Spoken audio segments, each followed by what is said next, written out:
सबसे पहले सभी बहनों को, माताओं को जो हमसे उम्र में बड़ी हैं, हमारे बराबर हैं, माताएं हैं, बहनें हैं, सभी को जोहार और नमस्कार।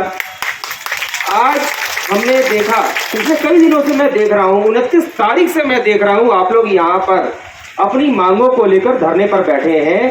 पहले कुटे मैदान हो या फिर अब विधानसभा का कुटे मैदान हो या फिर अब राज्य भवन के पास ये वाला स्थान हो।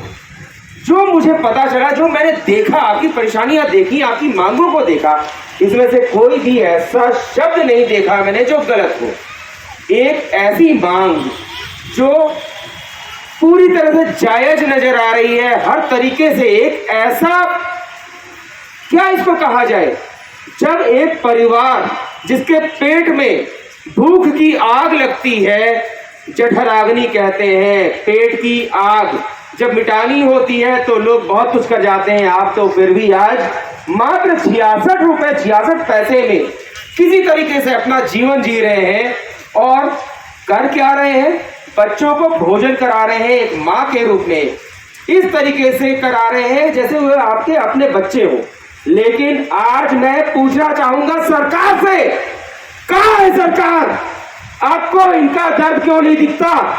जो पिछले 18 साल से बच्चों को भोजन करा रही है, खुद भूखे रह रही है, अपने छोटे छोटे बच्चे भूख से बिलख रहे हैं, लेकिन आप कहाँ हैं? सरकारें चाहे किसी की भी हो, भाजपा ने सबसे लंबा शासन किया, झामुमो की सरकारें रही, कांग्रेस ने समर्थन दिया, लेकिन इनका क्या कसूर है जो आज यहाँ पर धरने में बैठी हुई है अपनी मांगों को लेकर, जो सबका पेट भरने के लिए आगे आती हैं। आज क्यों वो यहाँ इस मूसलाधार बारिश में बैठी हुई है सरकार से अपनी मांगे मनवाने के लिए? एक ऐसी मांग जो जायज है, क्या कसूर है इनका?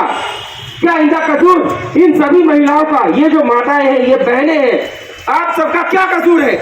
क्या यही कसूर है कि आप बच्चों को जो भोजन बनाकर देती हैं, एक माँ के रूप में एक बच्चे को इस तरह से चाहती है कि उनको पौष्टिक भोजन मिले, ये कसूर है क्या आपका? क्या आपका कसूर ये है कि जब झारखंड सरकार आपको चाहती है कि आप स्कूली बच्चों को सहायता करें भोजन के माध्यम से और आप उसमें आगे बढ़कर आती हैं, क्या ये आपका कसूर है? आपने तो इंसानियत दिखाई, मानवता दिखाया।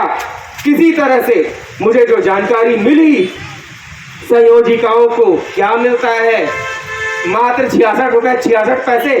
नहीं, संयोजिकाओं को तो कुछ भी नहीं मिलता, रसोइयाओं को मिलता है। संयोजिका और अध्यक्ष को क्या मिलता है? शून्य, बड़ा सा जीरो। घर चलता है क्या जीरो से? आज 66 रुपए 66 पैसे की बात आप करते हैं, 66 रुपए 66 पैसे की बात। अरे मैं अगर 6 दोस्तों के साथ सिर्फ चाय पीने चला जाऊं, 60 रुपए कहाँ चले जाएंगे नहीं पता। घर कैसे चलाना होता है सरकार, क्या आपको नहीं पता? आप तो सरकार में बैठे हैं, मुख्यमंत्री हैं। हेमंत जी, आज आपसे मैं पूछूंगा, आप मुख्यमंत्री हैं, क्या आप सब्जी खरीदने जाते हैं अपने घर के लिए? मान लीजिए आप जाएंगे भी, क्या आपको सब्जियों का भाव पता है? आटा, दाल, चावल का भाव पता है? अगर आप आज के समय में अच्छी गुणवत्ता वाला टमाटर भी खरीदते हैं तो 40 से 50 रुपए तो केवल 1 किलो टमाटर में लग जाता है। और 66 रुपए यदि मुझे मिल रहा है, मेरा 6 लोगों का परिवार है, तो क्या चला लेंगे हम? कैसे चलाएंगे? कौन आएगा हमारे लिए? आपसे मांग रख रहे हैं आपके सामने। आज आपको पता होना चाहिए कि आज हमारे साथ क्या हुआ। आपके दरवाजे के पास है महामहिम जी, हमारे दर्द को सुनिए, इन महिलाओं को देखिए, इनकी परेशानियां सुनिए। आज आपके दरवाजे के सामने कितने दिनों से हम हैं, आपको पता भी है क्या? जब यहाँ पर आज सुबह 2 दिनों से लगातार बारिश हो रही है, आज सुबह अचानक एक खबर आती है कि इनके टेंट के ऊपर पेड़ की डाली गिर जाती है। पेड़ की डाली गिरती है, 4 महिलाएं घायल हो जाती हैं। 4 ऐसी महिलाएं घायल होती हैं जो सरकार के कहने पर अपनी मानवता दिखाते हुए बच्चों को उनके लालन पालन के लिए आगे आकर काम कर रही है, वो महिलाएं घायल हो रही हैं। ये महिलाएं हमारी माताएं हैं, हमारी बहनें, वो घायल हो रही हैं। कौन आएगा इनके लिए? और घायल भी कैसी? किसी के सिर पर चोट लगती है, किसी का पीठ घायल होता है, किसी को एक्सरे कराने के लिए ले जाना पड़ता है। आप थोड़ा सा सोच कर देखिए, यही घटना यदि रात में हुई होती, इतनी सारी महिलाएं हैं, इतनी सारी महिलाएं हैं, यदि पेड़ की डाली किसी के सिर पर गिरी होती, रात में हुआ होता, न जाने कितनों की मौत होती जो यहाँ आज अपनी जायज मांगों को लेकर बैठी हुई हैं। न जाने यहाँ कितनी लाशें उठती। महामहिम जी, आपसे मैं कहना चाहता हूँ, ये महिलाएं आपके घर में भी महिलाएं हैं, बेटियां हैं, बहनें हैं। मुख्यमंत्री जी, आप भी किसी महिला की कोख से आपने जन्म लिया है, आपने भी किसी महिला से ही शादी की है। क्या आप चाहते हैं कि महिलाओं की हालत ऐसी रहे? एक वो महिला जो हर तरह का दर्द झेलती है, बच्चों को 9 महीना कोख में पालती है, आपकी माँ ने भी पाला होगा, दर्द सहकर आपको पालकर बड़ा किया होगा। अरे आप तो आंदोलनकारी के बेटे हैं, क्यों नहीं आंदोलनकारी महिलाओं का दर्द आपको दिखता है? जो महिलाएं यहाँ भूखे प्यासे, आप देख सकते हैं, यहाँ महिलाएं आई हैं छोटे छोटे बच्चों को लेकर। बच्चों को कहाँ छोड़े, किसके पास छोड़े? क्या घर में कोई है इनकी देखभाल करेगा? कोई नहीं है। जब कोई नहीं है तो आपको हमारा दर्द क्यों नहीं दिखता? क्या आपको मुख्यमंत्री क्या इसलिए बनाया गया था कि आप अपने मुख्यमंत्री आवास में दरवाजा बंद करके बैठे रहे, सोते रहे? हम गरीबों को भूल जाए। पहले भाजपा की सरकार थी, यहाँ रघुवर जी की सरकार थी, क्या किया उन्होंने? इन महिलाओं के साथ क्या उनको न्याय दिया? 18 साल से ये महिलाएं काम कर रही हैं, रसोईया, संयोजिका, अध्यक्ष। आज आपके कारण, आपकी करतूतों के कारण भूखे मरने की नौबत आ गई है। परिवार तो छोड़िए, खुद क्या जिएंगे, खुद क्या खाएंगे, बच्चों का पालन कैसे करेंगे?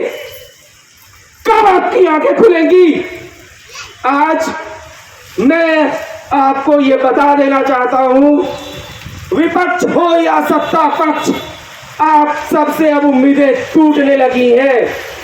अब हमें लगता है कि आने वाला समय आपका नहीं हमारा होगा, क्योंकि हमारी बात, हमारे घर में हमारी बात कौन सुनता है? जो हमारा बाप होता है, हमारी माँ होती है, हमारे घर का मुखिया होता है।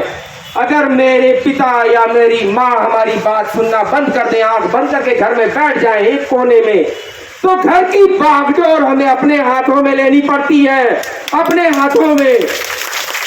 आज लगता है आप भी हमें मजबूर कर रहे हैं हमारे इस राज्य की सत्ता को अपने हाथों में लेने के लिए।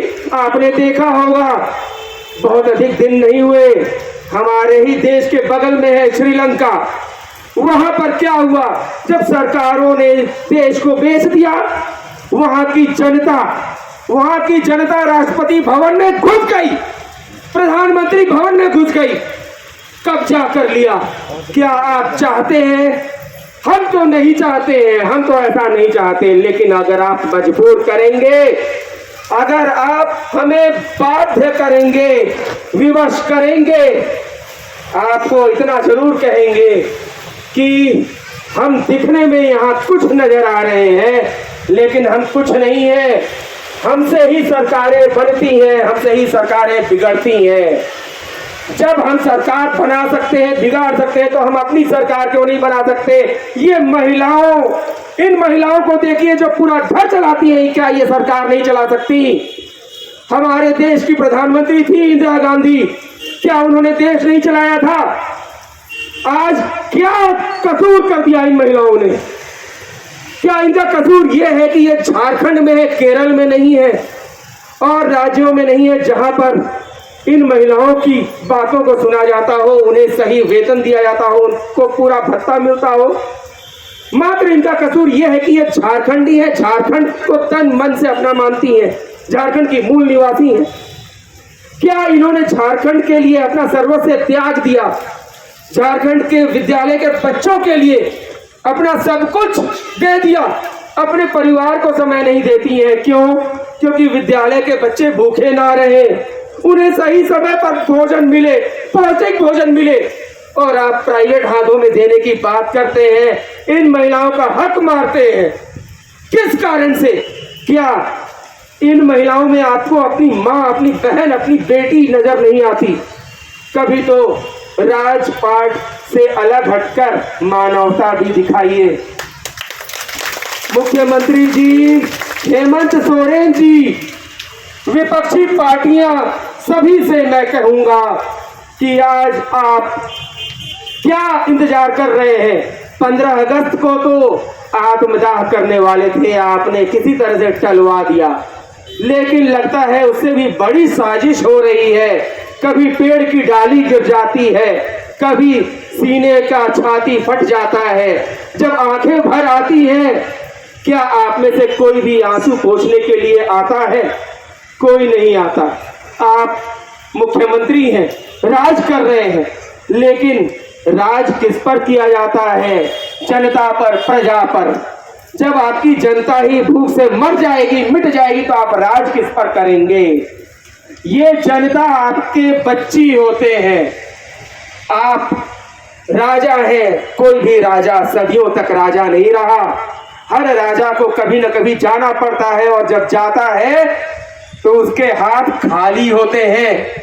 कितना भी आप कुछ भी कर लें, आज नहीं तो कल इस दुनिया से हमें, आपको, सभी को जाना है। अब आपके हाथ में है, अच्छा काम करके जाएंगे तो सदियों तक आपका नाम अच्छे अक्षरों में लिखा जाएगा। यदि आप हम गरीबों की बात नहीं सुनेंगे तो इतना जान लीजिए, आने वाले समय में आपको ये दुनिया, ये जनता किस रूप में आपको याद करेगी, वो आप देख लीजिए, सुन लीजिए, सोच लीजिए, समझ लीजिए।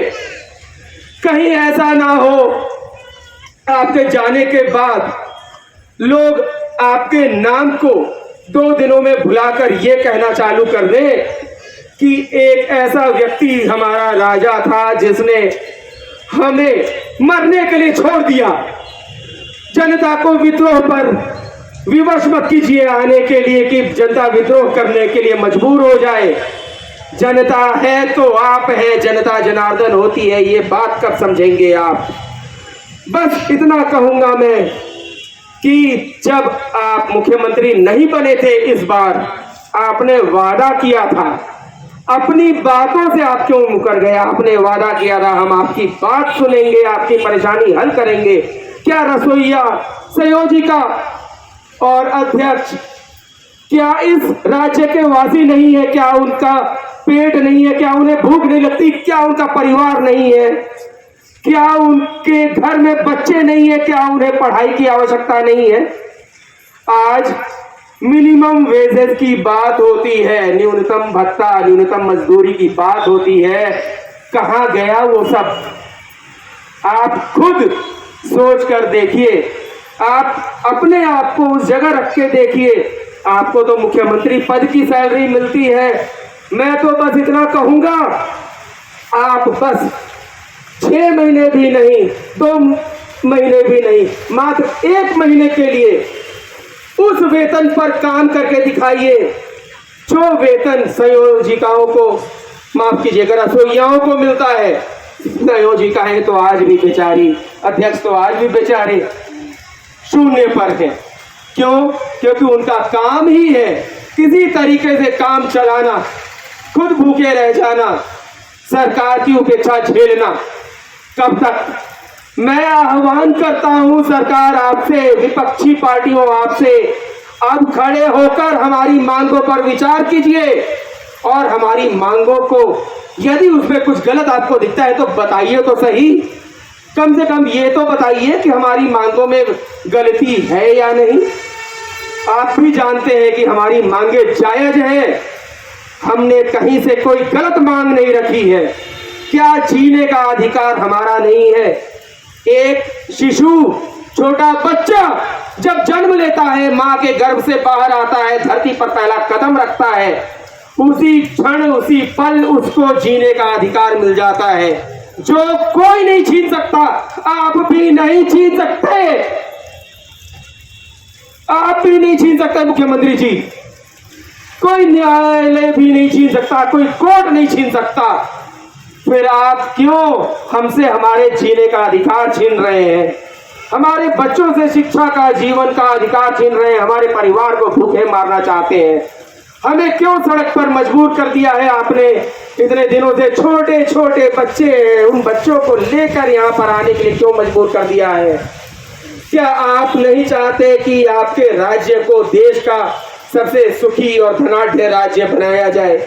जब आप इन महिलाओं को जो सब कुछ झोंक कर आपके लिए बच्चों के लिए लगी हुई हैं, जब आप इन महिलाओं को मरने के लिए मजबूर कर रहे हैं, तो क्या आपकी गद्दी चैन से बची रह जाएगी?